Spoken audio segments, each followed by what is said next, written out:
Thank you, Chairman. Mr. Wright, I'm going to start with a real easy one. Will you commit to visiting both Sandia and Los Alamos National Labs in your first year if you are confirmed as Secretary? Thank you, Senator. I will absolutely commit to visit those two prestigious and hallowed institutions, and I would love to coordinate with your staff, and if at all possible, we could visit together. Great. But I'm a huge fan of those two institutions and look forward to walking their halls. I appreciate that very much.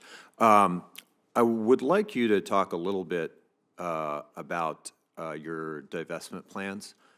You do, and you've mentioned it, a lot of work in the energy space.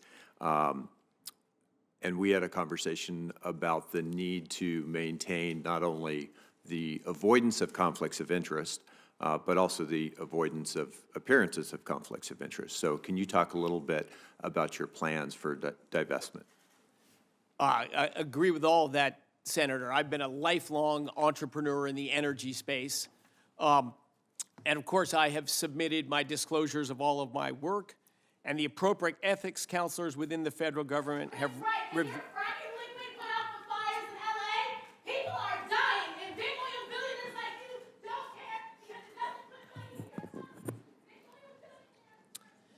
Yeah, the appropriate ethics people have reviewed my investments, my personal holdings, and other interests, and I've agreed to take all the appropriate action to avoid any real conflicts or perceived conflicts of interest. I'm fully aligned with you there, Senator.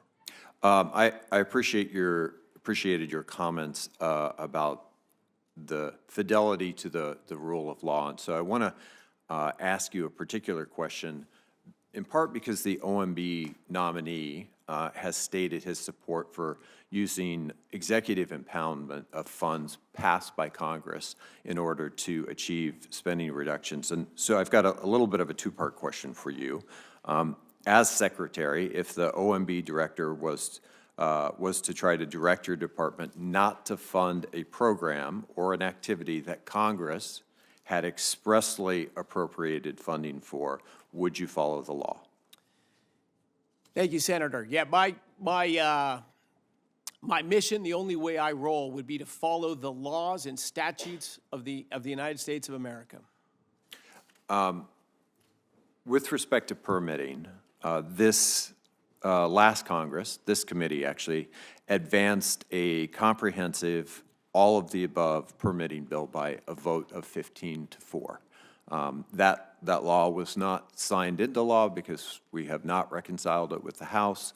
But I want to ask you, because included in that package were really important transmission reforms that would actually help us to meet the growing demand that we're seeing due to what's going on in artificial intelligence right now, the increased electrification of our economy, and an incredible bump in manufacturing that we've seen in the last couple of years. So in your view, how important is it that transmission line permitting reform be included as part of any broader permitting reform that we may be able to achieve? Thanks for that question, Senator, and thanks for also the wonderful dialogue we had in your office. I appreciated that very much, and I note we have lots of overlaps, lots of common interests, lots of common concerns. And we've had roughly a 100-year history in the United States of making electricity more affordable on inflation-adjusted terms and our grid more reliable, one of the engineering marvels of modern times. And as we discussed, we've seen that trend reverse. And in the last few years, we've seen electricity prices go up and the reliability of the grid go down. And both of us are very concerned about that, particularly as we're seeing future demand growth. And I agree with you entirely that being able to build new transmission lines, to be able to repower existing transmission lines and grow their capacity, and many other things are very important to meet this growing demand of energy and hopefully return to a trend of a decline in the real cost of electricity and a growth in the reliability. I'm aligned with you there. I'm actually wearing my dad's IBW 60-year pin today because it reminds me of the importance of that grid. DOE's Grid Deployment Office has supported a lot of really valuable projects through the Transmission Facilitation Program, including the Southline Transmission Project, in my home state. These projects will save customers money, and they increase grid reliability. Can you assure me at a time when things like Project 2025 have proposed just eliminating the Grid Deployment Office, that DOE will continue to use its authorities and its resources to support the kind of transmission projects that increase reliability and save customers money?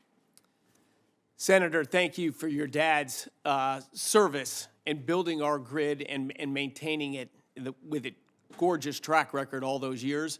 And yes, I'm aligned with you and will seek to find the best ways to improve our transmission grid, including expansion and new lines. Thank you, Mr. Wright.